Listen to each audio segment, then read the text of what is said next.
Subscribe करें SN technical channel को और प्रेस करें इस बेल आइकॉन को ताकि आपको मिल सके वीडियो की नोटिफिकेशन सबसे पहले। हेलो फ्रेंड्स आज के हमारे वीडियो का टॉपिक है 24 आवर डिजिटल टाइमर से स्ट्रेट लाइट किस तरह कंट्रोल की जाती है। आज के इस वीडियो में हम समझने वाले हैं। इससे पहले हमने एक वीडियो बनाया था जिसमें हमने इस डिजिटल टाइमर की सेटिंग किस तरह सेट की जाती है, इसमें टाइम किस तरह सेट किया जाता है और इसे ऑटो और मैनुअल में किस तरह ऑपरेट किया जाता है, सब कुछ हमने समझाया था। और इसे स्ट्रेट लाइट को कंट्रोल भी किया, दैट मीन्स एक लाइट को कंट्रोल किया था। अब होता क्या है, इसकी जो लिमिट होती है ये होता है 16 एम्पियर तक के लिए यूज होता है। दैट मीन्स आप 16 एम्पियर तक का जो भी लोड है उसे डायरेक्ट आप कंट्रोल कर सकते हैं। बट सपोज यदि आपके पास कोई लोड है जिसकी रेंज 16 एम्पियर से ज्यादा है तो आप उसे किस तरह कंट्रोल कर सकते हैं, उसे हम आज के इस वीडियो में समझने वाले हैं। क्या होता है, 16 एम्पियर तक का जो भी लोड होता है उसे आप डायरेक्ट इसमें सप्लाई देके इसका जो आउटपुट होता है उसे डायरेक्ट जो भी आपकी लाइट है या जो भी लोड है उसे डायरेक्ट कनेक्ट कर सकते हैं 16 एम्पियर तक के लिए। बट यदि 16 एम्पियर से सपोज आपके पास 20 एम्पियर, 40 एम्पियर, 100 एम्पियर तक का कोई लोड है तो उसे आप इस टाइमर से किस तरह कंट्रोल करेंगे, आज के इस वीडियो में हम समझने वाले हैं। तो 16 एम्पियर से ज्यादा तक का जो भी लोड होगा उससे कंट्रोल करने के लिए हमें कॉन्टेक्टर की रिक्वायरमेंट होगी। अब होगा क्या, स्ट्रेट लाइट टाइमर में हमने जो भी टाइम सेट किया है, दैट मीन्स जो भी टाइम हमने सेट किया है, सपोज 6 बजे हमने शाम को सेट किया है। अब 6 बजे 16 एम्पियर से ज्यादा का लोड है, सपोज आपके पास 50 एम्पियर का लोड है, तो वो जो भी आपका टाइमर जिस टाइम ऑपरेट होना है तो उस टाइम ये ऑपरेट तो होगा। वो ऑपरेट होकर जस्ट ऐसे कॉन्टेक्टर को ऑपरेट करना होगा। कॉन्टेक्टर के थ्रू जो भी सप्लाई जाना है वो आपके लोड को कंट्रोल कर देगी। तो टाइमर का इसमें काम क्या रहेगा, जस्ट आपके कॉन्टेक्टर को ऑपरेट करने का। तो इस कंडीशन में टाइमर के ऊपर ज्यादा लोड नहीं आएगा, जस्ट वो कॉन्टेक्टर को ऑपरेट करेगा और कॉन्टेक्टर को ऑपरेट करने में ज्यादा एनर्जी नहीं लगती है। तो इससे होगा क्या कि आपका जो भी लोड है आसानी से कॉन्टेक्टर के थ्रू कंट्रोल होता रहेगा और आपके टाइमर के ऊपर ज्यादा लोड भी नहीं आएगा। तो चलिए जस्ट हम इसके कनेक्शन पहले समझेंगे, इसकी सेटिंग किस तरह की जाएगी एक बार फिर से हम समझेंगे। तो 16 एम्पियर से ज्यादा का जो भी लोड होगा उसे आप कॉन्ट्रैक्टर के थ्रू ही कंट्रोल कर सकते हैं, यही इसका मेन मोटो है। चलिए हम इसे पहले सप्लाई देके इसकी सेटिंग किस तरह की जाती है, जस्ट कौन कौन सी सेटिंग हमें करना होती है और व्यू के लिए समझ लेते हैं, फिर इसके कनेक्शन को आगे हम समझने वाले। चलिए इसमें हम पहले सप्लाई कनेक्ट कर देते हैं। तो चलिए पहले हम इसकी सप्लाई ऑन कर देते हैं और समझ लेते हैं कौन कौन सी की इसमें दी गई है, किस तरह इसकी जस्ट पहले हम सेटिंग की जाती है वह समझेंगे। तो पहले हम इसकी सप्लाई को ऑन कर देते हैं। तो अभी हमारा टाइमर ऑन हो गया है। अभी हमें इसमें कौन कौन सी सेटिंग करना होगी जस्ट ओवरव्यू के लिए समझ लेते हैं। ये इसमें टाइमिंग इसमें रन कर रहा है। तो चलिए पहले हम देख लेते हैं कौन कौन सी इसमें की दी गई है। पहले क्लॉक की दी गई है, टाइमर की दी गई है, दैट मीन्स कौन कौन से टाइमिंग हमने इसमें सेट की है। जनरली इसमें 17 टाइम 16 से टाइमिंग हम सेट कर सकते हैं। देख सकते हैं आप ऑन ऑफ टाइम दिया गया है, दैट मीन्स 16 अलार्म हम लगा सकते हैं। दैट मीन्स 17 टाइमिंग इसमें हम सेट कर सकते हैं। ये डे की दी गई, कौन सा डे हमें सेट करना है। आवर की दी गई है, ये मिनट की दी गई है, ये ऑन का इंडिकेशन है। इसके अलावा ये रिसेट की दी गई, दैट मीन्स हमने जो टाइमिंग सेट की है यदि उसे हमें रिसेट करना हो तो हम इसे रिसेट भी कर सकते हैं। हम ये आप देख सकते हैं ऑन ऑफ ऑटो और ये मैनुअल। दैट मीन्स हम इसे यदि इधर करते हैं तो हमारा टाइमर ऑन हो जाएगा, मैनुअली परमानेंट ऑन रहेगा, मैनुअली ऑन रहेगा। इसे हम यदि इधर करते हैं तो मैनुअली ऑफ हो जाएगा, अब हमारा कभी भी टाइमर स्टार्ट नहीं होगा। यदि हम इसे इधर सेंटर में करते हैं तो हमारा टाइमर ऑटो में आ गया है। अब जो भी हमने टाइमिंग इसमें सेट की है उस टाइम के हिसाब से हमारा टाइमर ऑन होगा। चलिए ये तो जस्ट इसकी बेसिक की थी। कनेक्शन भी समझ लेते हैं। कनेक्शन देखा जाए तो यहाँ पे इनपुट हमें 220 देना होगा। इनपुट 1 और 2 में लाइन देना है, 1 में न्यूट्रल 2 में लाइन, दैट मीन्स 220 सप्लाई इसमें हमें कनेक्ट करना है। 3 में इसमें जो आउटपुट का न्यूट्रल होगा वो 4 से इसका आउटपुट का न्यूट्रल निकलेगा और 5 में इसका लोड निकलेगा जो कि 220 निकलेगा और जो भी हमारा लोड होगा उसे जाके ऑन करेगा। तो ये तो हमारे लोड में जो भी जाना है 220 सप्लाई निकल के जो भी होगा यहाँ पे इसे ऑपरेट करेगा। इसकी रेंज देख सकते हैं आप 16 एम्पियर तक की है, 16 एम्पियर तक का लोड इससे डायरेक्ट कनेक्ट हो सकता है। तो ये तो जस्ट इसका कनेक्शन हमने टर्मिनल समझे। किस तरह से रिसेट यदि हम करना चाहते हैं तो रिसेट भी कर सकते हैं। तो रिसेट करने के लिए हमें इस बटन को प्रेस करना होगा और हमारा टाइमर रिसेट हो। आप यहाँ पे देख सकते हैं इसकी टाइमिंग अभी रिसेट हो गई है। अब किस तरह इसमें टाइमिंग सेट की जाती है यह समझ लेते हैं। पहले डेट और टाइम किस तरह सेट किया जाएगा यह समझेंगे, उसके बाद टाइमिंग सेट करेंगे। तो पहले हमें डेट, टाइम और आवर किस तरह सेट किया जाएगा यह समझ लेते हैं। तो जो क्लॉक का बटन है हमें क्लॉक के बटन को प्रेस करके रखना होगा।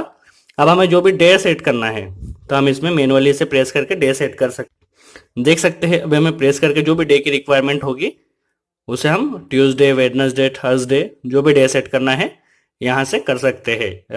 आवर सेट करना है, जितना आवर सेट करना है उसे हम मैनुअली यहाँ पे आवर सेट कर सकते हैं। जितने मिनट सेट करना है उसे हम यहाँ पे मैनुअली मिनट सेट कर सकते हैं।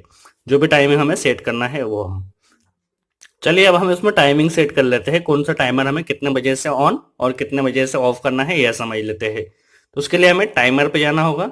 टाइमर में आप देख सकते हैं फर्स्ट ऑन, दैट मीन्स कितने टाइम पे से ऑन करना है और कितने टाइम पे से ऑफ करना है वो यहाँ आएगा। तो पहले हम इसे ऑन का टाइम सेट कर देते हैं। हमें पहले डे सेट करना होगा। हमें सपोज अभी हम मंडे सेट कर लेते हैं। मंडे हमने सेट किया है। टाइमिंग अभी देखा जाए तो हम सपोज इसे सेट कर देते हैं। हमें आवर तो चाहिए नहीं, हमें सिर्फ मिनट चाहिए।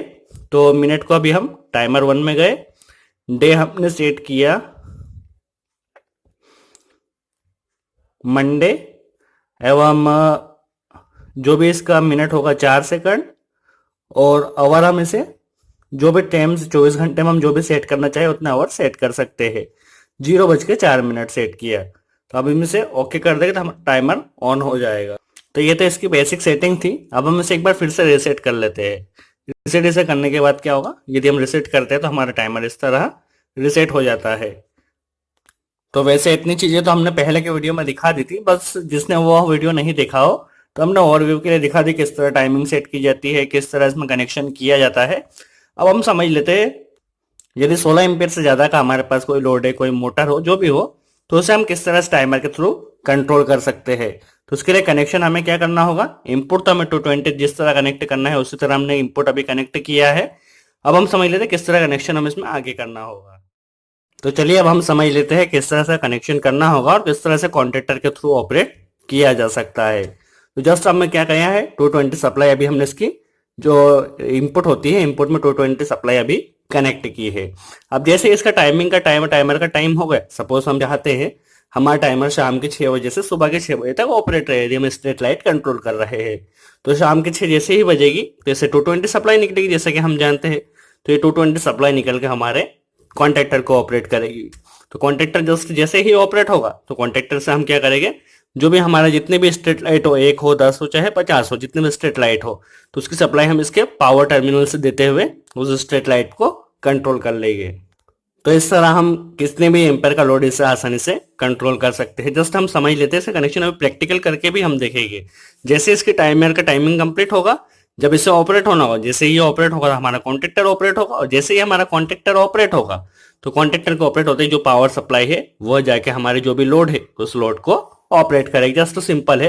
पहले हम इसका कनेक्शन कर लेते हैं, फिर ऑपरेट करके भी देखिए किस तरह यह ऑपरेट हो रहा है। तो चलिए पहले हम इसकी पावर को ऑफ कर देते हैं और जो भी कनेक्टिंग इसके रॉड है, प्रोब है, इस प्रोब को आउटपुट में कनेक्ट करके कॉन्ट्रैक्टर के थ्रू कंट्रोल कर लेते हैं और इस लोड को भी कनेक्ट कर लेते हैं। चलिए पहले हम इसका कनेक्शन कर लेते हैं, फिर आपको दिखाइए किस तरह यह वर्क कर रहा है। तो चलिए हमारा कनेक्शन हो गया है। हमने कनेक्शन जस्ट कुछ नहीं किया है, जो भी इसका आउटपुट है उस आउटपुट को हमने कॉन्ट्रैक्टर को कनेक्ट कर दिया है। हम जब भी हमारा टाइमर ऑपरेट होगा तो टाइमर के ऑपरेट होते ही हमारा कॉन्ट्रैक्टर ऑपरेट होगा, और कॉन्ट्रैक्टर ऑपरेट होते ही कॉन्ट्रैक्टर से कनेक्टेड जो भी लोड है वह ऑन हो जाएगा। चलिए हम देख लेते हैं इसे ऑन करके, और एक बार पहले हम टाइमिंग सेट कर लेते हैं, फिर इसके लोड को हम कनेक्ट करेंगे। तो हम इसे जैसे ही ऑन किया, अभी हमारा टाइमर ऑन हुआ, जस्ट अभी ऑन हुआ है। ऑन होने पे क्या होता है हम समझ लेते हैं पहले। तो ये हमारा टाइमर अभी ऑन हुआ है और इसमें अभी आप टाइमिंग देख सकते हैं, मंडे टाइम सेट है 000। अभी ऑपरेट किस तरह होगा यह समझ लेते हैं। तो अभी हम टाइमर के थ्रू से एक बार ऑपरेट करके देख लेते हैं। अभी हम क्या करते हैं, जो टाइमर हम सेट करते हैं टाइमिंग पहला, इसमें हम टाइमिंग पहले में सेट करते हैं। हमारा टाइमर ऑन होना चाहिए मंडे पे, तो हम इसमें डे पहले सेट कर लेते हैं मंडे। आप जो टाइमिंग चाहते हैं उस टाइम पे सेट कर सकते हैं। मिनट हम चाहते हैं 2 मिनट पे यह ऑन हो, और ऑफ टाइम हम सेट करते हैं 3 मिनट पे। तो इसका ऑफ टाइम हम सेट कर देते हैं, पहले डे मंडे सेट कर लेते हैं। अभी मंडे सेट हम कर लेते हैं। तो ये हमारा मंडे सेट हो गया है। इसने 3 मिनट तक ऑन रहना चाहिए, 3 मिनट पे इसने ऑफ हो जाना चाहिए। तो हम इसे अभी रख देते हैं। जैसे ही इसका 2 मिनट कंप्लीट हो गए हमारा कॉन्ट्रैक्टर ऑपरेट हो जाएगा। तो चलिए हमने वीडियो का भी पॉज कर दिया था। जैसे इसमें 2 मिनट कंप्लीट हो गए हमारा टाइमर ऑपरेट होगा। टाइमर को ऑपरेट होते टाइमर से कनेक्टेड जो भी लोड है कॉन्ट्रैक्टर है, कॉन्ट्रैक्टर ऑपरेट होगा और कॉन्ट्रैक्टर से कनेक्टेड जो भी लोड होगा वह ऑन होगा। अभी हम इसे एक बार ऑन करके देख लेते हैं, फिर इसमें लोड हम कनेक्ट करके कंट्रोल करेंगे। तो अभी जैसे ही इसमें 2 मिनट कंप्लीट हो गए हमारा कॉन्ट्रैक्टर ऑपरेट होगा। देख लेते हैं हम। तो 2 मिनट कंप्लीट होने ही वाले, ये हमारे 2 मिनट कंप्लीट हो गए। कंप्लीट होते ही हमारा कॉन्ट्रैक्टर ऑन हो गया है और हमारा टाइमर भी यहाँ पे आप देख सकते हैं ऑन हो गया है। अब ये तो हमारा टाइमर ऑन कब तक रहेगा, जब तक इसमें 3 मिनट ना हो जाए। तो अभी जैसे 3 मिनट होगा तो 3 मिनट होते हमारा कॉन्ट्रैक्टर ऑफ हो जाएगा। तो हम वीडियो को थोड़ा पॉज कर देते हैं और 3 मिनट होने का वेट कर लेते हैं। तो अभी 3 मिनट कंप्लीट होने ही वाले हैं। जैसे 3 मिनट कंप्लीट हो गए हमारा कॉन्ट्रैक्टर ऑफ हो जाएगा और कॉन्ट्रैक्टर के थ्रू जो भी लोड है वह ऑफ हो जाए। ये तो जस्ट हमने आपको समझाने के लिए टाइमिंग सेट की है। आपको जो भी टाइम की रिक्वायरमेंट हो वो टाइम सेट कर सकते हैं। अभी 3 मिनट होने ही वाले, देख लेते हैं। टाइमिंग कंप्लीट होते ही हमारा कॉन्ट्रैक्टर ऑफ हो गया है। दैट मीन जितना टाइम हमने सेट किया है उतना टाइम तक यह ऑन होगा। जैसे टाइमिंग कंप्लीट होगा हमारा कॉन्ट्रैक्टर ये जो भी लोड है वह ऑफ हो जाएगा। अब हम देख लेते हैं मल्टीपल लोड कनेक्ट करना है कॉन्ट्रैक्टर के थ्रू किस तरह कंट्रोल करेंगे। तो हम इसमें अभी जो लोड है लोड में सप्लाई दे देते हैं। आप चाहो तो अलग से सप्लाई को यूज कर सकते हो, बट हम इस कंट्रोल एमसीबी के थ्रू ही हम इस इंडिकेटर को, दैट मीन्स ये हम इंडिकेटर यूज कर रहे हैं। आप कोई अदर कनेक्ट लोड भी यूज कर सकते हैं। चलिए हम इसमें सप्लाई देके देख लेते हैं अभी। तो चलिए हमारा कनेक्शन हो गया है। पहले हमने यहाँ से क्या किया था, कॉन्ट्रैक्टर को ऑपरेट कर लिया था। अब जो भी हमारा लोड है उसे हमें कॉन्ट्रैक्टर के थ्रू कंट्रोल करना है। तो हमने क्या किया, फेस के लिए यहीं से एक सप्लाई उठाई यहाँ पर और इस फेस को ले जाके दोनों इंडिकेटर में कनेक्ट कर दिए। इंडिकेटर जस्ट हमने एग्जांपल के लिए लिए है, आपके पास जो भी लोड हो उसे ले सकते हैं। और यहाँ से हमने क्या किया है, जो न्यूट्रल था, न्यूट्रल को हमने इस कॉन्ट्रैक्टर के इस पोल से लेते हुए हमने इंडिकेटर में कनेक्ट कर दिया है। अब जैसे हमारा कॉन्ट्रैक्टर ऑपरेट होगा, जो भी टाइमिंग इसमें सेट है उस पर हमारा कॉन्ट्रैक्टर ऑपरेट होगा और कॉन्ट्रैक्टर के ऑपरेट होते ही हमारा जो इंडिकेटर है यह ग्लो होगा, दैट मीन्स लोड ग्लो होगा। तो चलिए हम इसे एक बार ऑपरेट करके देख लेते हैं। इसमें हम टाइमिंग एक सेट कर लेते हैं और इस हिसाब से आपको दिखाइए किस तरह यह ऑपरेट हो रहा है। चलिए हम इसमें एक टाइमिंग पहले सेट कर लेते हैं। चलिए हमने इसमें फॉर एग्जांपल के लिए 3 मिनट सेट किया है। दैट मीन्स मंडे को 3 मिनट जैसे ही हो गए उस टाइम पे हमारा जो भी लोड या जो भी स्ट्रेट लाइट है उसने ऑन होना चाहिए और उसने 4 मिनट तक, दैट मीन्स 1 मिनट तक ग्लो होना चाहिए, उसके बाद ये ऑफ हो जाए। हमने जस्ट एग्जाम्पल के लिए लिया है। आपको जो भी टाइमिंग की रिक्वायरमेंट हो आप वह टाइमिंग वह डे जो भी टाइम सेट करना चाहते हो वह कर सकते हैं। तो अभी जैसे ही इसमें 3 मिनट कंप्लीट हो गए हमारा ये कॉन्ट्रैक्टर ऑपरेट होगा। देखिए और कॉन्ट्रैक्टर के ऑपरेट होते ही हमारी जो भी लाइट इससे कनेक्टेड है वह ऑपरेट होगी। अब ये लाइट कब तक चलेगी, 4 मिनट तक। दैट मीन्स हमें 1 मिनट की रिक्वायरमेंट थी एग्जाम्पल के लिए, हमने 1 मिनट सेट किया। आपको जितने भी टाइमिंग की रिक्वायरमेंट है उतने टाइम आप सेट करके आप इसे स्ट्रेट लाइट के थ्रू कंट्रोल कर सकते हैं। तो इस तरह आपने देखा किस तरह हमने स्ट्रेट लाइट को, दैट मीन्स जो भी लाइट होती है 16 एम्पियर से ज्यादा, दैट मीन्स 16 एम्पियर तक किसकी कैपेसिटी है, 16 एम्पियर से ज्यादा का जो भी लोड है उसे कॉन्ट्रैक्टर के थ्रू इस तरह हम कंट्रोल कर सकते हैं। और आगे चल के हम इसे dual starter, star delta starter और अदर डिवाइस को भी किस तरह कंट्रोल किया जाता है, इसे आउटडोर मैनुअल में किस तरह रन किया जाता है, इसके ऊपर भी हम जल्द से जल्द अच्छे वीडियो बनाने वाले हैं। तो फ्रेंड्स आई होप आपको हमारा यह वीडियो अच्छा लगा हो। वीडियो कैसा लगा कमेंट्स में जरूर बताएं और अच्छा लगा हो तो लाइक का बटन जरूर प्रेस करें। उससे कनेक्शन से रिलेटेड जो भी डाउट्स है उसे कमेंट्स में जरूर पूछे, हम पूरी कोशिश करेंगे उसका जवाब दे सके। तो चलिए 4 मिनट होने वाले हैं, देख लेते हैं किस तरह यह ऑफ होगा। 4 मिनट होते ही हमारा कॉन्ट्रैक्टर ऑफ हो जाएगा, उससे कनेक्टेड लोड बंद हो जाएगा। हम इसमें डिफरेंट 17 टाइम्स सेट कर सकते हैं। फ्रेंड्स आज के लिए इतना ही। Thanks friends.